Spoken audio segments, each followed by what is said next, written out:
Madhava Kunja Vihari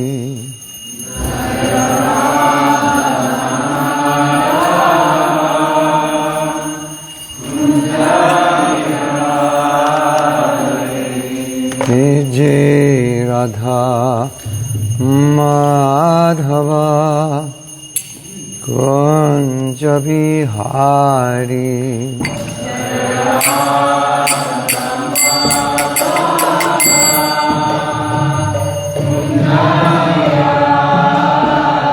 Gopi Jana Balaba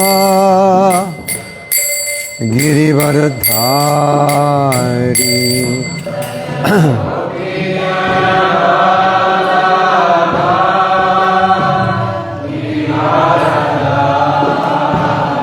Ye Gopi Jana Balaba Girivaradhari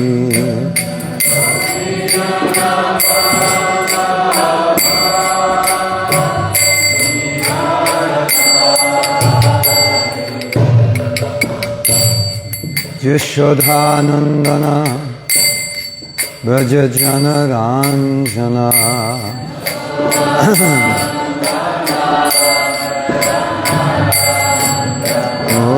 Yashodhanandana Braja Jana Ranjana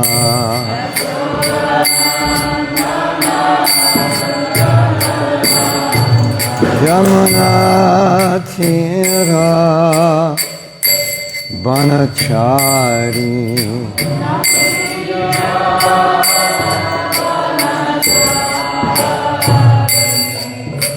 Jamuna Tira Banachari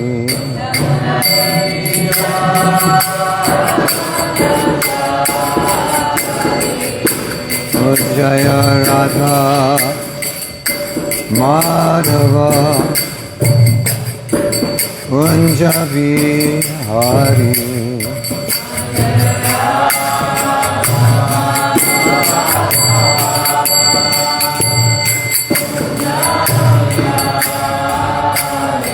He Gopi Jana Balaba Girirvara Dari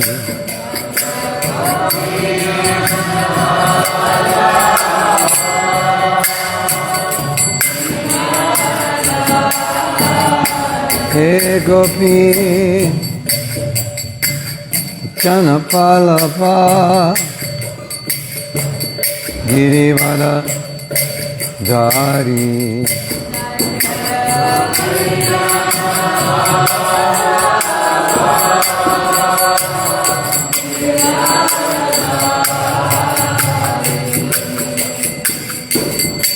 Yashodhanandana Braja Jana Ranjana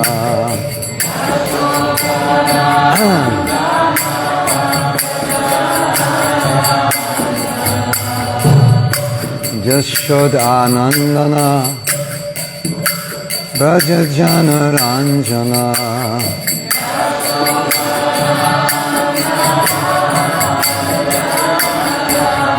Jamuna Tira Banachari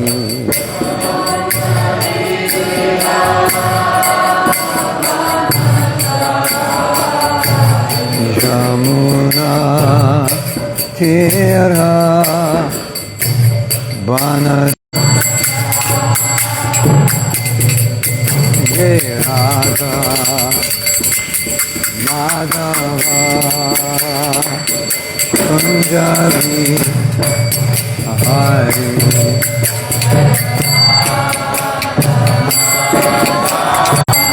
Shri Radha Madhava Ki Jai Go Premanandi Hari Hari Bol.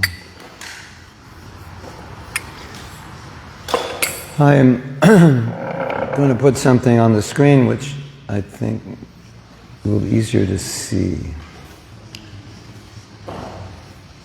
Let's see if it's true.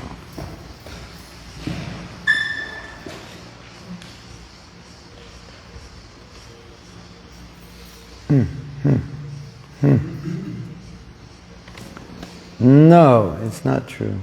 But anyway, let's see if I hit a magic button, if anything good happens. No, it's not the magic button. No, that's not the magic button. That's the magic button. Well, I could make it bigger, maybe? The last one. Last one to the right. This one? Yeah. Ta-da, ta-da. No. Yeah? No? Just keep going. Okay, I have to go down.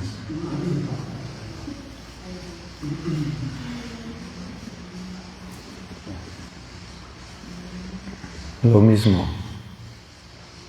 Más o menos. Oh, and it doesn't have the Sanskrit. Oh. I forgot about that. Okay. There is another alternative. Let's see what we can do with this.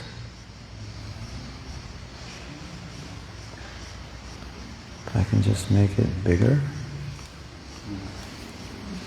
Oh, it's not even coming up, the other screen. Why is that? What do I have to do? You have to drag it. Maybe. Presentation.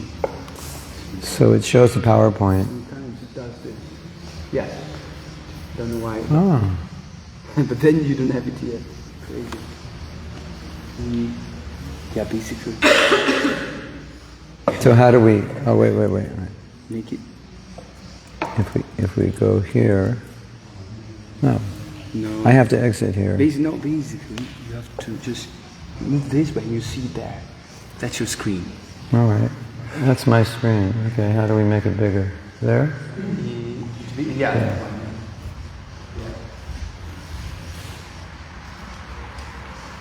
Can you see it? Más o menos? You should all have this memorized anyway, right?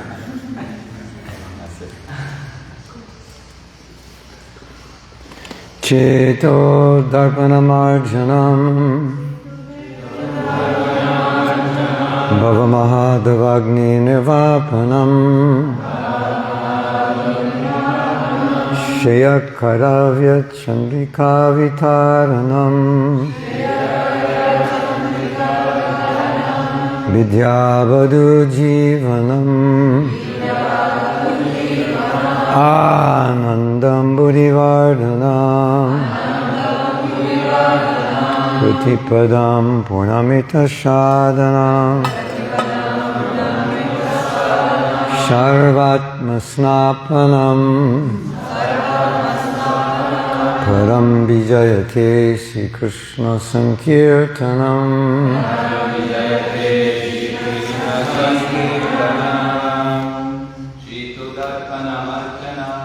Ceto Darpana Marjanam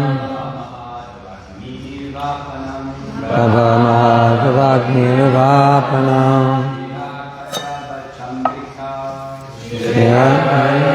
Chandrika Vitaranam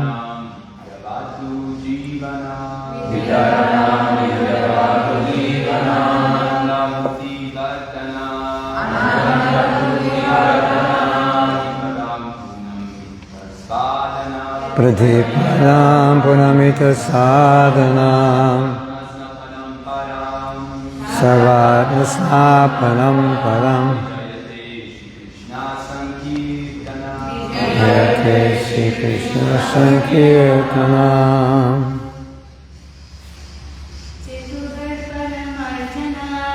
Ceto Darpana Marjanam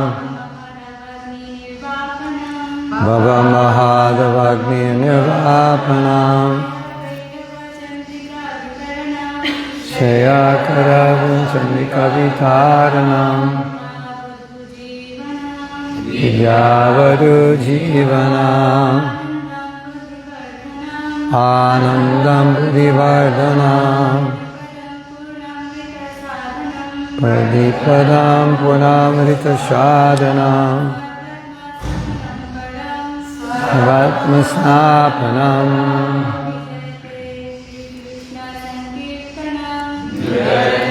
Shri Krishna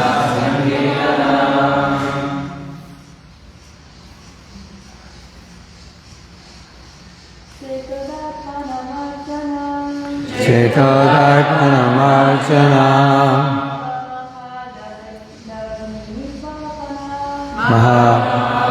Nirvapanam Akaravya Chandikavitaranam Vidyavadu Jivanam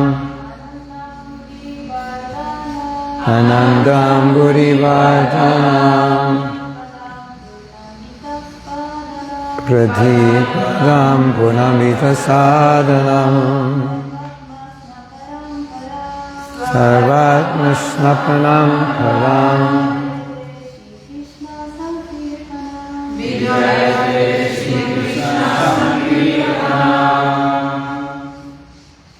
Let's see what happens. Whoa! Look at that. I really have to be there. No. If I... No. Oh, good. Word meanings. Ceta of the heart. Darpana, the mirror. Marjanam, cleansing. Or does it? Yeah. Bhava, of material existence. Mahadhava Agni, the blazing forest fire. Nirvapanam, extinguishing. Shreya, of good fortune. Kairava, the white lotus. Chandrika, the moonshine. Vitaranam, spreading. Vidya, of all education. Vadu, wife.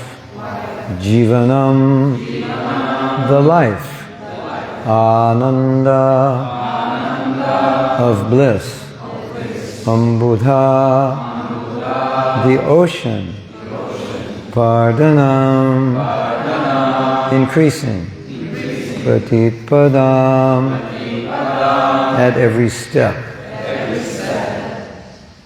Excuse me. Yeah, every step. Purnamrita, the full nectar. Asvadanam, giving a taste. Sharava, for everyone. Atmasnapanam, bathing of the self. Param, transcendental. Vijayate, let there be victory. Shri Krishna Sankirtanam, for the congregational chanting of the holy name of Krishna.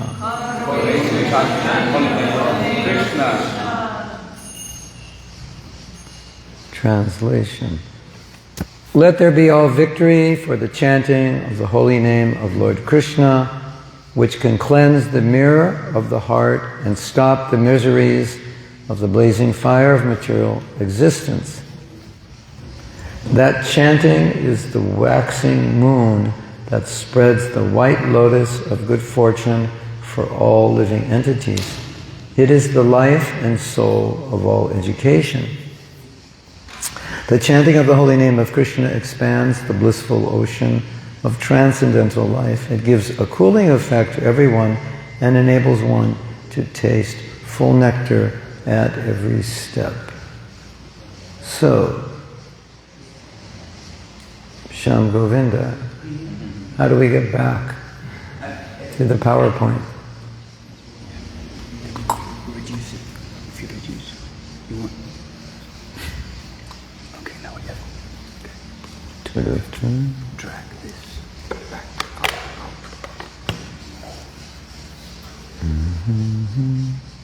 Minimize it?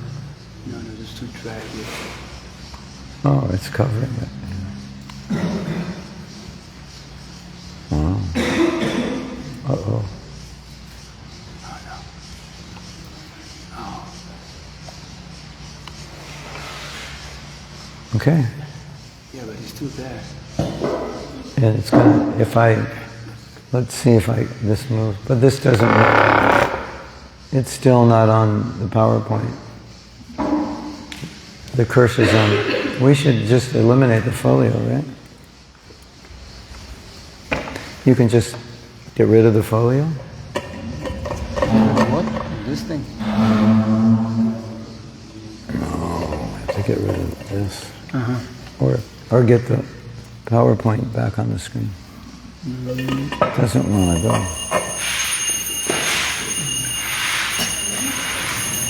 Okay. It works. Yeah, okay.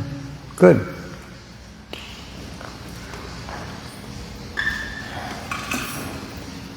So, I'm going to read what's on the PowerPoint. If you can't see it, we'll read it and discuss it. This verse is recited by Sri Chaitanya Mahaprabhu, who is Radha and Krishna combined into one form, who descended to this world to give us the holy name. And here he's describing the glories of the holy name. So, first point, the holy name, well, it's not in this order. The holy name is victorious. And those who chant the name become victorious over Maya. That's the meaning of Param Vijayate Sri Krishna Sankirtana. The holy name is glorious. As we said yesterday, those who chant the name become glorious. Holy name is victorious. Those who chant the name become victorious. Whenever someone had a problem or there was a difficulty, often Prabhupada would give a solution, and then he would say, what is the difficulty? Like, in other words, it's simple, don't make it complicated. And of course, we can make things complicated, but Prabhupada, one of the things he also meant is, you have a problem, but you have a solution to the problem, you have the holy name. So, like, what's the problem? You have the medicine, so why are you sick? Like, are you not taking your medicine? Are you not taking it according to the direction? You know, Prabhupada, I have this problem, yeah, but what's the difficulty? You have the medicine. So that's one of the meanings when Prabhupada said, what is the difficulty? He also meant you have the whole process of bhakti. You have sadhana, you have Bhagavatam, you have Sangha, you have the deities, you have everything. So you really shouldn't have problems. And so, one question, I think I mentioned this question yesterday. One beautiful question to ask ourselves is, if I have a problem, would this problem reduce or be eliminated if I chanted better? If my chanting were better, if it were more pure, do I think this problem would reduce? Yeah, generally. I mean, there could be some psychological issues or some traumas or something. But in terms of spiritual problems, the answer would be yes. If I'm too attached to something, I have difficulty controlling certain emotions, my anger, whatever. It may just be, if I chanted better, I would solve that problem. So it's an impetus to improve chanting when you're dealing with a problem and you realize, probably this problem is existing because my chanting is not is not proper. It's not as good as it could be, not as good as it should be, not as good as I could make it. Param Vijayate Sri Krishna Sankirtan. And so there's a story about a devotee who wrote Srila Prabhupada a letter, and it was a long list of problems he was facing. And sometimes, you know these problems, they're kind of typical. I can't get up early. I try to chant, but my mind wanders. I'm having difficulty following regulative principles. I have trouble getting along with devotees. You know, these are like typical things that we face. And he was very weak, and he listed more problems than that. And Prabhupada wrote him back and said, by the symptoms of, he didn't say it in this way, but this is the way I'd like to explain it. By the symptoms of your disease, I can see you are committing offenses to the holy name. So we could rephrase that. That if you chant properly, you wouldn't have these problems. That was basically Prabhupada's answer. So I can understand, you must not be chanting properly because you have these problems. Like you go to the doctor, and he says, so, what's your problem? Well, I'm weak, I'm this, I'm that, but the doctor gave you a prescription. You know, a few weeks ago, eat this, don't eat that, do this exercise, take these herbs, etc. So you're coming back with the same symptoms so he can understand. It doesn't look like you followed my prescription, because if you did, you wouldn't have these symptoms. Something like that. So I think that's significant to meditate on. We can't say that immediately all your problems will go away, or we can't say that some of the problems are of a nature that the holy name is not meant to cure. But certainly the holy name will put us in a state where we're more open to face our stuff, because a lot of times we don't face our stuff and we don't heal. And we've seen that those devotees who go more deeply into their chanting tend to be willing to face their stuff, willing to work on what they have to work on. So either the holy name will purify them directly, or they will directly be open to work on what they won't run away from what they have to work on. They'll do whatever they have to do to advance. But I like to think of it in terms of our attachments to this world, which we have many, are loosened by chanting properly. And that's a general, broad meaning of Param Vijayate Sri Krishna Sankirtan. Like we say, Jai. Jai. So when we say Jai, it's like material energy is very strong. Daivi Esha Gunamayi, Krishna says. Mama Maya Duratyayayi. Nobody can conquer their lust, anger, greed, envy. It's like impossible. And then we have the story of Thakur Haridas. Thakur Haridas is chanting 192 rounds a day.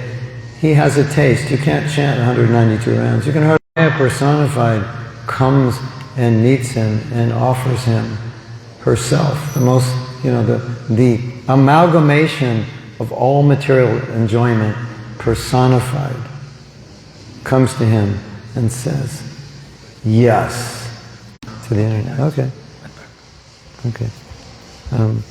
Like everyone in the material world who has a material body likes to eat. Yeah? You like to eat? Yeah. If you're hungry, you like to eat. Eating, sleeping, you like to sleep when you're tired. Mating, everyone has a physical body, it has that desire. And eating, meeting, and defending, defending means you think you're the body and you're defending it in some way. I'm right, or my country's right, or I got to invest in something to be secure. In some way we're defending our turf. Everyone. So if you think, oh, I have such strong desire, like I eat too much, or I'm always thinking about, whenever I'm tired, all I can think about is my bed. And whenever I see a beautiful man or woman, I have sexual thoughts. And it's like, well, guess what? You are normal. And there was one time a devotee told Prabhupada, I don't have any sex desire. And Prabhupada said, go see a doctor. So these things are normal. So do they just go away when you're chanting? Yes and no. Your experience of your relationship with Krishna moves you up a little bit. So Krishna consciousness becomes more attractive. You have an experience that's better. It makes you detached. Does your attraction go away like that? No. Everyone's attracted to these things. Even once a devotee came to Prabhupada and said, Prabhupada, it's so difficult to control my tongue. And Prabhupada said, yes, I know. I also have a tongue. So if you have a body, you know how difficult it is to control your tongue. Eating, speaking, right? Even great sages become allured by the opposite sex. Thakur Haridas did not, and this is not some beautiful woman, this was material energy with all her charm personified. Wow. How would you like to meet Maya in a secluded place? It's kind of like getting in an argument with Mike Tyson in a dark alley. You're not going to come out in a good shape, And Thakur Haridas is like, yeah. No, I'm with Krishna here chanting. So in that purport, Prabhupada said, nobody can control their sex desire, but one who's chanting can do it. And so Prabhupada said, chant 16 rounds and make a vow to control yourself. Wow, that's pretty big, isn't it? I was initiated when I was 19. That's kind of young to make those vows. So Prabhupada had faith, Param Vijayate Sri Krishna Sankirtan, that if you take the holy name without offense, if you chant it properly, you can at least tolerate the urges. Vacho Vegam, the urge to speak, Manasa, the mind, Krodha Vegam, Jiva Vegam, the urge to speak, Udara Vegam, the tongue, Upasta Vegam, the sexual desire. You can be able to control it enough that it won't be an impediment to your spiritual life. All I can say is, wow, that mantra is pretty powerful, don't you think? Yeah, well, that mantra is so powerful. And sometimes when I hear of sexual abuse in other religious movements, I think they need the Maha Mantra. They're missing that. It's really hard for them. They're eating meat, they're drinking wine. They're not doing things which we are doing, and specifically, of course they have the holy name there, but they're not chanting it the way we're chanting it. And they would do better if they were willing. I just saw this morning a kirtan in a church in South America. It was quite nice. And the priest was on the altar listening. Yeah, that would help them. Rabindranath Sarup Prabhu once gave a lecture at a monastery, and he told them, our principles, and they're supposed to be celibate, and they're saying it's just like so difficult, we can hardly do it. So, in one sense, we could say, at least theoretically, we could say, if we have the holy name and we take the holy name properly, which means not only just chanting the holy name, but living a sattvic lifestyle, a lifestyle that's pure, that there will be no impediment ultimately to our spiritual progress. And if there is an impediment, we have to take more shelter of the holy name and we'll be able to conquer it. Param Vijayate Sri Krishna Sankirtan. The holy name is victorious, and those who take the holy name, they become victorious. And the proof of that is the Hare Krishna movement, right? Isn't it? Yes. Okay. So, So there are various reasons explained in this verse, other reasons what it means, the holy name is victorious. And I took this from some writings of Bhaktivinoda Thakur.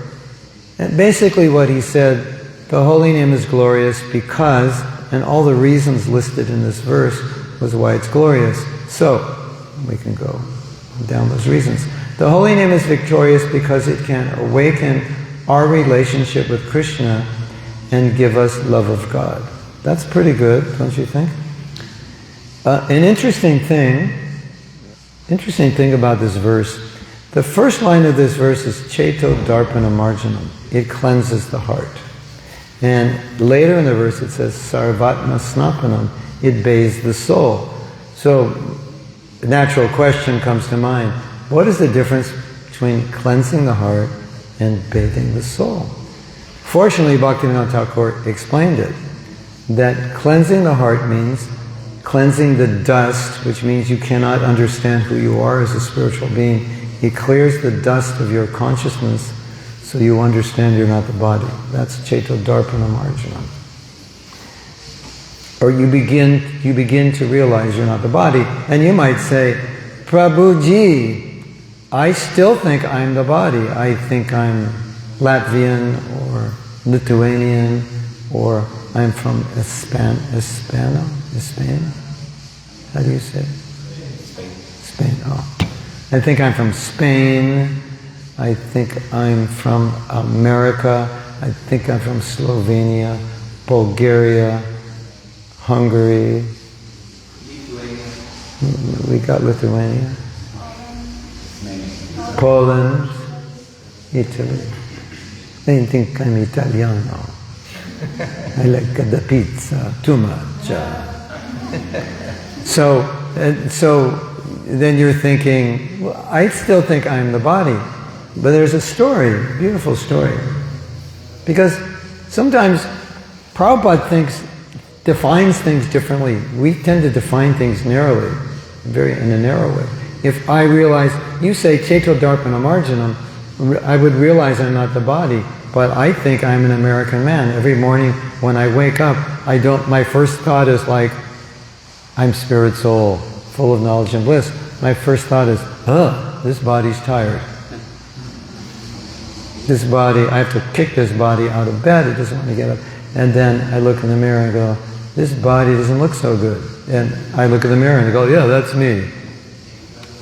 So how can you say Ceto Darpana Marjanam? So Prabhupada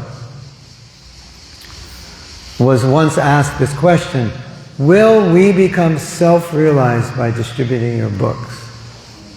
And Prabhupada said, you are already self-realized. Otherwise, because these were devotees going out every day, otherwise how could you go out every day if you're not self-realized? And of course, the Sankirtan devotees are thinking, I'm not self-realized. What does Prabhupada mean? Well, it's interesting. Prabhupada means you're not acting like you're a body. Because if you were acting like a body, you wouldn't be living in a temple, getting up at 4 o'clock, taking a cold shower, jumping up and down at Mangal Arti, chanting around, etc., and going out all day, meeting people, most of whom who are not at all interested in what you have to offer. You couldn't do that if you thought you were the body, right? So Prabhupada's saying, you must be self-realized. What does that mean? Self-realization means I realize I'm a servant of Krishna. So there still may be a trace or a lot of bodily identification, but at the same time, because we're engaged in service all day, why would we be doing Krishna consciousness? Because we realize we're not the body. So by chanting, we have some realization, I'm soul, I should engage in service, so my heart is being cleansed of the mirror of false ego, basically. Now, what does Sarvatma Snapanam mean? Bhaktivinoda Thakur said that Sarvatma Snapanam, cleansing of the soul, means the holy name will reveal who you are eternally in relation to Krishna. Not only what relation, but who you are in that relationship. Like, what's your name? What's your service in the spiritual world? all of us have a relationship with Krishna. And the holy name will reveal that relationship. That's amazing, isn't it? That's a pretty powerful mantra, don't you think? Yeah. That's called your relationship.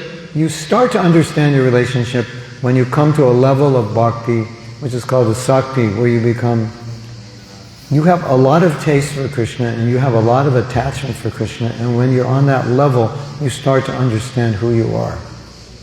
And then the next stage is bhava, where when you're chanting, you experience emotion. Your heart starts melting. Sometimes you'll cry. You'll just have emotional response because you realize, at the stage of bhava, you realize Krishna's in His name. And so, sarvatma snapanam, if your relationship is going to be awakened or realized, it's going to happen in the stage of bhava, which means chanting will bring you to the stage of bhava, and ultimately to the stage of love. That's a powerful mantra, isn't it? Yeah, of course. And you have that mantra. Isn't that wonderful?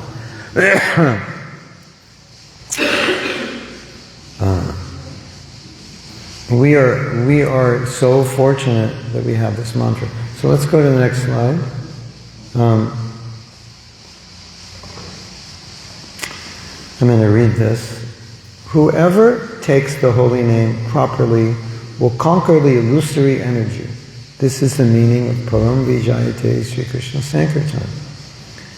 This is a fact not because we are qualified or purifying ourselves by our own efforts. By our own efforts, we can never cross the ocean of material existence. But when the chanting of the holy name is chanted properly, it will give love of Godhead to anyone. This is what is meant by the holy name is victorious. We need this kind of faith to chant properly. Quote, even though I am a fallen soul, I can obtain love of Krishna if I commit to chanting my prescribed number of rounds while making the effort to avoid the 10 offenses. There's those throat lozenges and the if you can, yeah. Drink.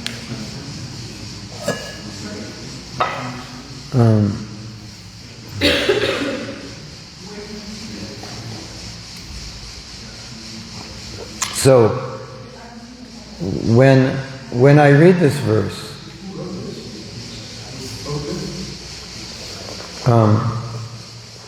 I wrote it. It's not Shastra. It's from the Mahatma Prabhu. Although there's I think I wrote all of this.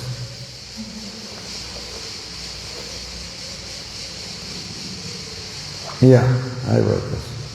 I put it in quotes, but it's not a quote from anyone else.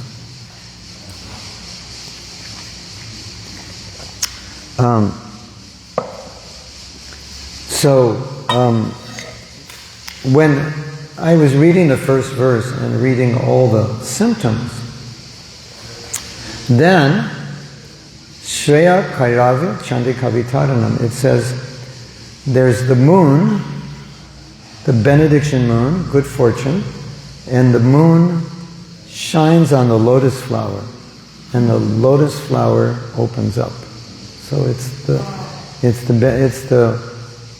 moon, the Chandrika, the white lotus. It says the white lotus of good fortune. The moon represents a benediction because the moon is cooling.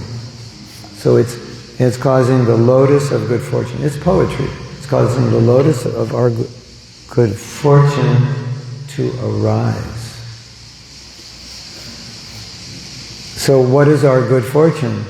Our good fortune is that by chanting the holy name we get love of Krishna. That's pretty good, isn't it? I mean, if you do a few other things that support your chanting, you can get love of Krishna through chanting, if we chant properly. Shreya Kairavya Chandri Kavitaranam Vidya Vadu Jivanam. So the word Vadu means wife, Vidya means knowledge. And who is the wife of Krishna? well, you could say it's Radha. So Bhaktivinoda Thakur said that wife of Krishna is the internal energy. So when you chant the holy name properly, you are put within Krishna's internal energy. There's no external energy at that point when you're chanting properly. That's pretty good. Vidya vadu jivanam. And the knowledge, transcendental knowledge, becomes awakened. Thank you. Hare Krishna. Transcendental knowledge becomes awakened within that Sarup Shakti, that internal potency of Krishna. So, as I was saying yesterday, when we're chanting,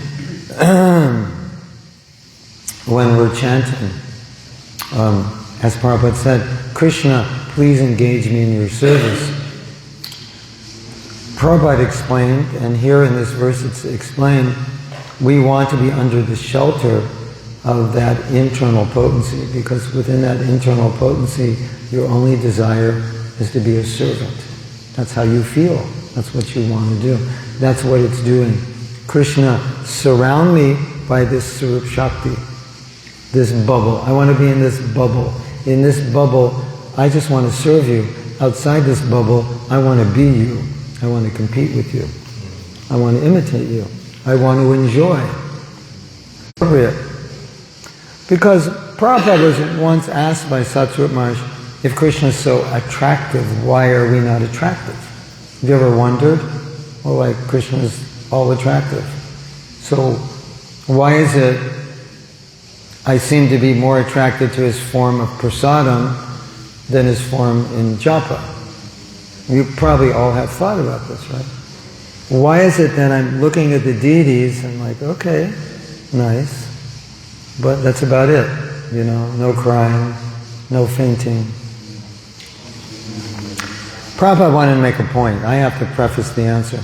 That sometimes when a guru speaks, especially in the Eastern tradition, sometimes a guru says something very heavy to make a point.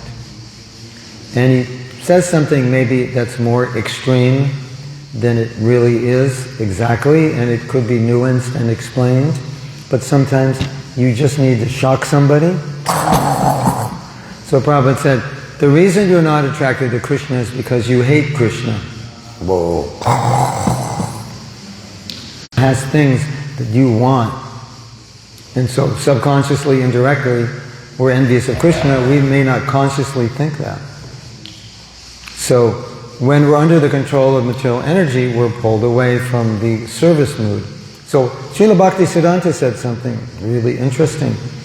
He said, when you chant the name Krishna, it's not necessarily true that Krishna is in his name. But when you chant in the mood of Krishna, I am your servant, then Krishna is in that name. Because we are servants of Krishna. So we have to approach Krishna as servants, yes? Because we're not masters. So if I approach, like we say, we are servants of the name, not masters of the name. So he said, Krishna descends in his name when a person is chanting in the mood of Krishna, I am your servant, or I want to be your servant, or help me understand I'm your servant, or in some way I have the mood of I'm down here, you're up here, I am not you, I am your servant. Right? Like Mahaprabhu says later, put me as a piece of dust at your feet. What does that mean? That means small. I want to be little. So sometimes when I'm chanting, I'm feeling like Krishna is so difficult. I am attracted to so many things in this world that should all be used in your service. Please help me understand that my eternal identity is your servant. That's all. Hare Krishna, Hare Krishna, Hare Krishna, Hare Hare, Hare Ram, Ram Hare Hare. So we are praying to be in the mood of service. We're praying to be under the Sarup Shakti, Vidyavadu Jivanam. And an interesting point about Anandam Buddhi Vardhanam. Anandam, of course, means bliss. without end, happiness without end, anandam. And here it's an unlimited ocean of happiness. So this is beautiful because everyone in the material world is struggling to find some happiness in something, even devotees. Until we're purified, we sometimes look for happiness in something other than Krishna. Maybe just in the mind. Oh, I like that, that would be nice. Right? We think, I can find happiness without Krishna. Here Mahaprabhu says, if you take the holy name, you'll experience anandam buddhivardhanam, an unlimited ocean of happiness. Your search for happiness is over. You don't have to worry. You don't have to see the latest movie. You don't have to buy the latest this. You don't have to do the latest that. You have the holy name. You'll be happy unlimitedly. More happy than you could be doing anything else. What a relief that is, isn't it? And that happiness will increase. You can't find it anywhere else. So, when we look at this, and then Mahadevagni Nirvapanam, it ends the cycle of birth and death. Prabhupada said many times, and some people, they have trouble with this. Prabhupada said, if you chant Hare Krishna mantra, if you can get it up to 16 rounds and follow the 4 principles, and we'll talk about the 4 principles in another class, what that actually means. He said, you will go back to Godhead. You will end your cycle of birth and death forever, in one life. And some people say, well, you can't do it in one life. And Prabhupada said, I promise you, if you do this, you will go back to Godhead in this lifetime. Pretty good, right? What do you think? All you have to do is get up to 16, focus here, pray sincerely, attentively, and all these things will happen because of that. Your heart will become cleansed. You'll get revelation. You'll be protected by the spiritual energy. Eventually, bhava will awaken. And when you chant Hare Krishna, it'll be like eating ice cream. Your favorite flavor. But the difference with this ice cream, it'll get better. The more you eat, the better it gets, and the hungrier you'll be. So, one of the main things I do, is I try to do, is to help devotees get a taste for chanting. Because when I try to chant properly, I have found that Krishna reciprocates with a taste. And when I don't chant properly, I have found that Krishna reciprocates by kind of disappearing. So I'm just left with a sound that sounds like the Maha Mantra, but not really. Like, or maybe Krishna's there, but I don't realize it. And having had both experiences, kind of to the extreme, I could say, like very amazing experiences and very dry experiences, I became concerned that it's quite easy, as you know, to not have good experiences with chanting. All you have to do is pick up your beads and just chant and don't try. And you'll pretty much have not such a great experience because you're not deeply connecting with Krishna. Like you can see Krishna on the altar, but if you see with devotion, you see he's more beautiful. There's something there, right? So, this is a process Prabhupada has asked us to do every day. And it's really difficult to do it every day and do it well if we don't have a taste for it. So, I am trying to encourage you every morning during our japa and in these classes, Bhagavatam classes, to try more to connect with Krishna in His name. Srila Bhaktisiddhanta said that the difference between chanting properly and chanting improperly, or offensive chanting, and clearing namabhas or offenseless chanting, is that you just try to avoid the offenses, which is basically you try to concentrate, you try to hear, you try to put your heart into the chanting, you try to put your devotion. That's all. That's all he said. That's the difference. That's all you have to do. Just make an effort. And when you're spacing out, catch yourself. Recalibrate, pray to the holy name, Krishna help me. Get into the connect with the holy name, what it means to you. Connect with your desire to be Krishna conscious. Again, begin chanting. And Krishna will reciprocate with that, and you will experience something very, very special. And you will like to chant. When you wake up in the morning, you will think, japa. I want to jump out of bed and chant japa, because it's really good to chant early in the morning. And you will sit down and chant, and you will feel, Krishna, I'm the most fortunate person to be able to chant your holy name. You'll have that experience while you're chanting. You'll think, I could have the riches of Indra, but this is better. I could have the facilities that the rich and famous have, but this is better. I'm satisfied with this. And when we come to that point, it makes a real difference in our spiritual life. Yes? At least that's the experience of those who chant more deeply. And I'll say one more thing, and then we could take some questions, comments. Some of you may know this, but the origin of Satchidananda Swami's japa, original japa retreats, the why behind it, the impetus, was that he decided, he felt intuitively, there's something in the name, I'm not getting it. The name is, you read descriptions in Shastra, right? Bhaktivinoda says, I'm drowning in an ocean of nectar while I'm chanting. My voice is choking, my heart is throbbing, my tears are falling from me. And you're thinking, okay, obviously there's something in the holy name that I'm not getting. It's the same name, it's just a different person chanting it, so maybe there's a different way to chant it. Maybe I'm doing something wrong.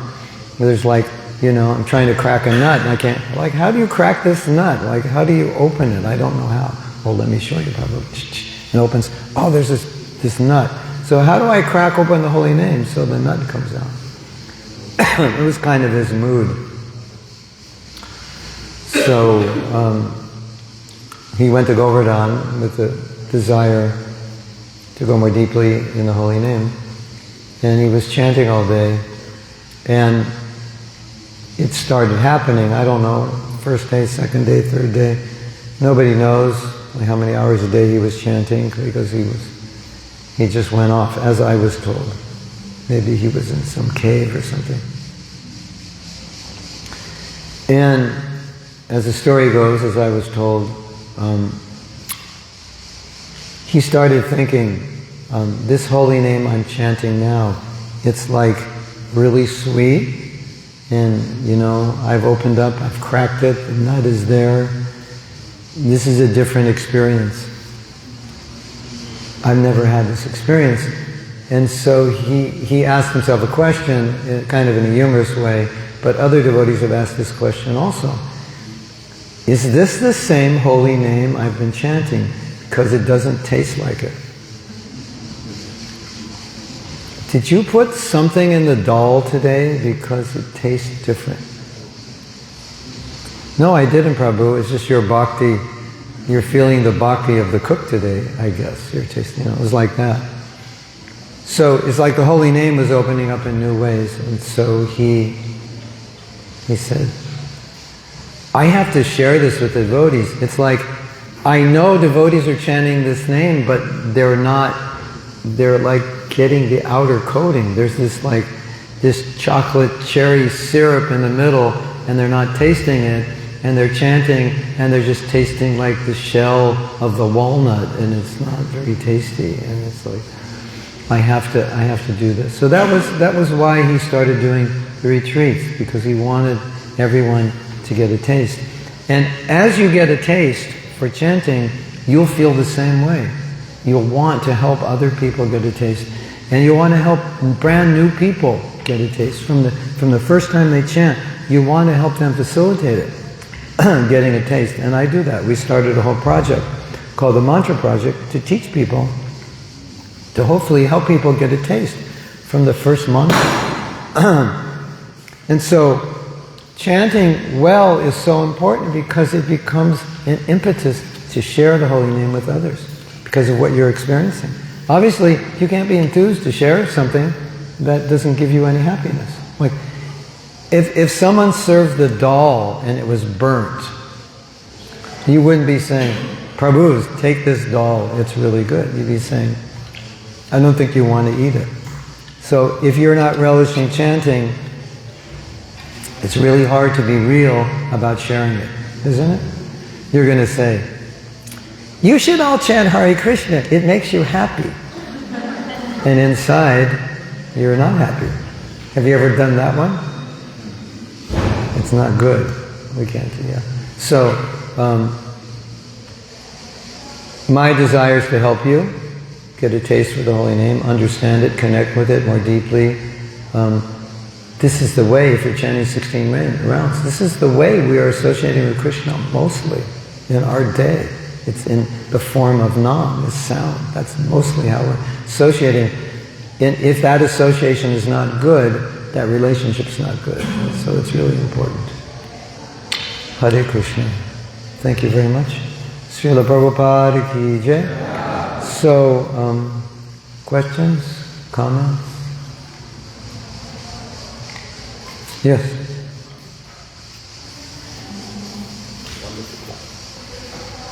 Hare Krishna. Sometimes I feel that the biggest obstacle for chanting is my own body. There is no more pain, I can sit comfortably good, and like what to go about it? Wait till you get older. It's just starting now. It's true. Well, the goal is to be absorbed. The goal is to be absorbed in appreciating that I'm with Krishna. I'm offering my heart. It's a conversation. I'm praying to Krishna for pure bhakti. I'm praying to ask Him to help me develop my mood as a servant, bring my heart closer to Him, and all these other meanings. That's my primary focus. So anything that would get in the way, like physical pain, you want to eliminate that in some way. So if it's standing or walking or kneeling or outside, inside, you just want to be in a position where you can be absorbed. And so there's lots of questions about chanting. Should I chant loud? Should I chant soft? What if I'm chanting and I'm in the temple room and the devotee next to me is Hare Krishna, Hare Krishna? So I can't hear myself chanting, I can only hear him chanting.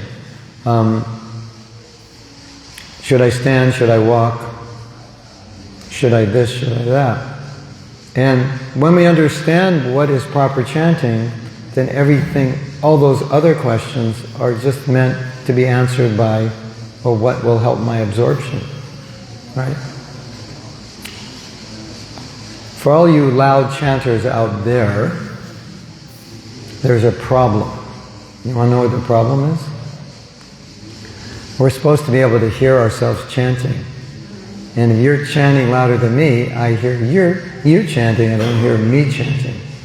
So you're actually doing japa / kirtan.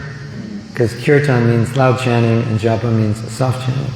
So if you like to chant loud and you think it might be a little too loud because everybody's hearing you, especially in a room like this, Hare Krishna, Hare Krishna, Krishna Krishna, Hare Hare, because you might want to go outside. Unless you're Thakur Haridas, then we probably should listen to you. That would be good. Better than our own chanting.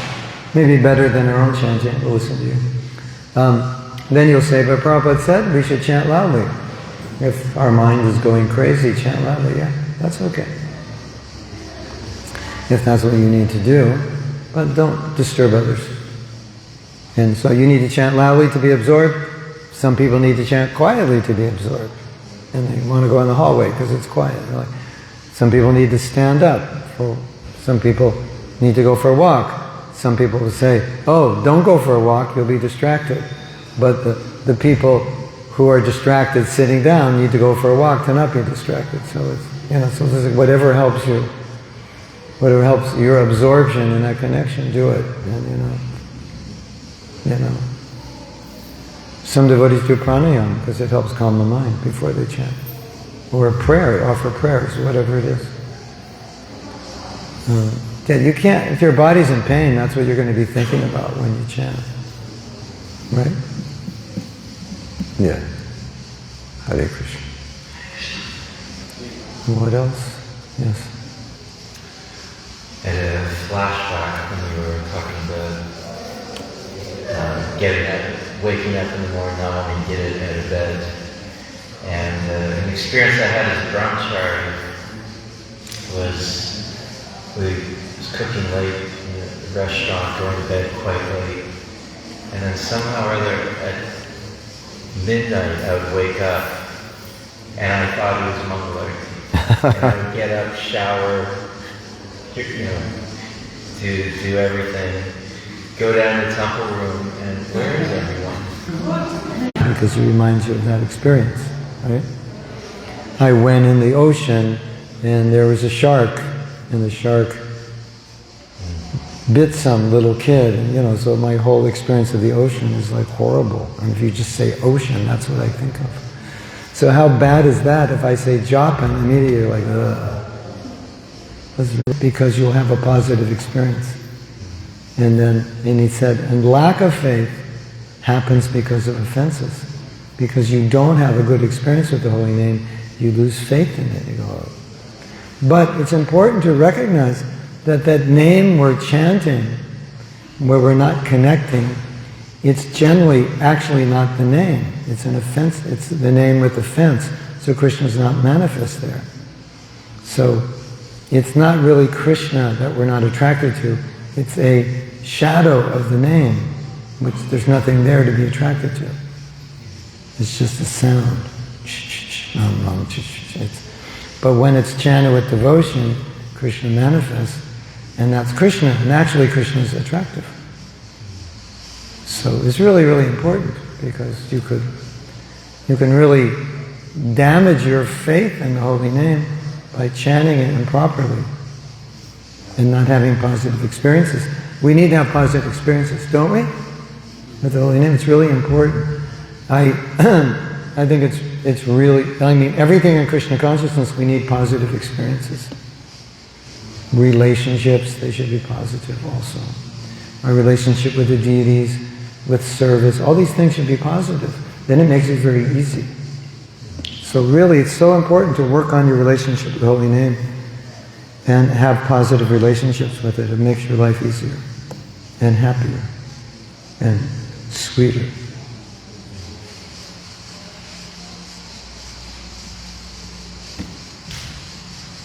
Yes? Anything else? Hare Krishna, thank you very much. This was very inspiring. I really relished, and because you have so much conviction and taste, I think you're also sharing it with us. That's what we do, really. Thank you so much, Mahatma Prabhu. I really liked the quote from Bhaktisiddhanta that if you don't chant with devotion, the Krishna is not in your name. That's quite powerful. It's like seeing the deity. If you see it as stone, then the deity, like sometimes a deity would be stolen or destroyed. And Prabhupada said, the deity was not stolen because they just saw stone. They didn't see Krishna, so they didn't steal him. Yeah, go ahead. So we could hear them without Krishna being present in those It's possible. It's possible. That's a very important point for our generation, because there's a lot of kirtan, there's also many kirtan stars or aspiring kirtan stars. Well, yeah,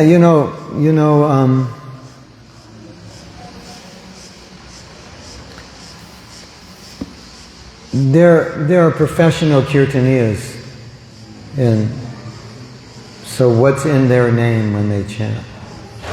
And it's like, I'll pay you to chant Hare Krishna. What's in that name? You're doing it professionally. So you know that story when some professional kirtaniyas were chanting and Prabhupada said they're not chanting? They were chanting the Maha Mantra. That's what we heard. And Prabhupada said, they're not chanting Hare Krishna. You can make a nice little movie out of this, you know. Get all the devotees together. And there's this kirtan going, some, you know, very stylized. Hare Krishna, Krishna. So, you can imagine, I'm not criticizing those kirtans, but you can imagine it was something, you know, quite showy. Right? And so, here's the scene. Devotees are sitting around in Prabhupada's room, and they're hearing this kirtan. Hare Krishna, and they're all hearing it. And Prabhupada says, and you're hearing the Maha Mantra. And Prabhupada said, they are not chanting Hare Krishna. And if it was a funky Bollywood movie, I don't know if they make funky ones anymore, there would be like lights shining on and on, and close-ups on faces. You know, those funky Bollywood, you know, 1980 Bollywood. And we're looking at those movies and going, people watch this? They think this is good. But it would be like that. Thunder. The Guru just said, they're not chanting Hare Krishna. And everybody hears them chanting Hare Krishna. What does it mean? And then Prabhupada said, they are chanting money, money, money. So that is so significant. You're chanting Hare Krishna, in your heart is money, or fame, or whatever, what's in your heart. Or you're chanting Hare Krishna because in your heart is pure bhakti. I want to serve you, I want to love you. So I have a question, and you can think of this question, and I could ask you tomorrow morning, sometime during the morning japa, I can ask you a question, what is in your mantra? Is it money? Is it fame? Is it boredom? Is breakfast in your mantra? Is your to-do list in your mantra? What is in your mantra? But what's supposed to be in your mantra is, Krishna, please help me love you. You love me, help me reciprocate. So that's why Bhaktisiddhanta said that. It's not just you chant and Krishna's there. What's in your mantra? So sometimes I joke. You chant the Maha Mantra, give me money, give me money, give me, or look at me, I'm so cool, the way I sing and my tattoos too. I got the earrings and I got the chadar and I'm super cool, cool, cool. So we want to avoid that. And I think your point is, when you bring in kirtan as a public performance, this is different than arti. There's more focus on you as a kirtan leader. And as the kirtan leader, you're the prayer leader. You're leading a prayer visual. So you're meant to create the mood with your purity. And so it's not about me, it's about Krishna. Hare Krishna, not me. Look at me, no, look at Krishna. So that's, we're conditioned souls, so that tendency is there. Right? I want to be a star. I want to be in the center. I want people to like me. I want to lead the kirtan. That's our conditioned nature. We have to be extremely careful about that, because we want to lead the chanting in a pure state so others can experience the holy name properly. So we don't want to criticize anyone, but this is for ourselves. Right? Trinada Pisunichina. What does it mean to chant in a humble state of mind? I don't want any glory for me. I want to give glory to others. That's what it means. I want to glorify Krishna and the Vaishnavas. Hare Krishna. Haribol. So we should stop, right? His Grace Mahatma Prabhu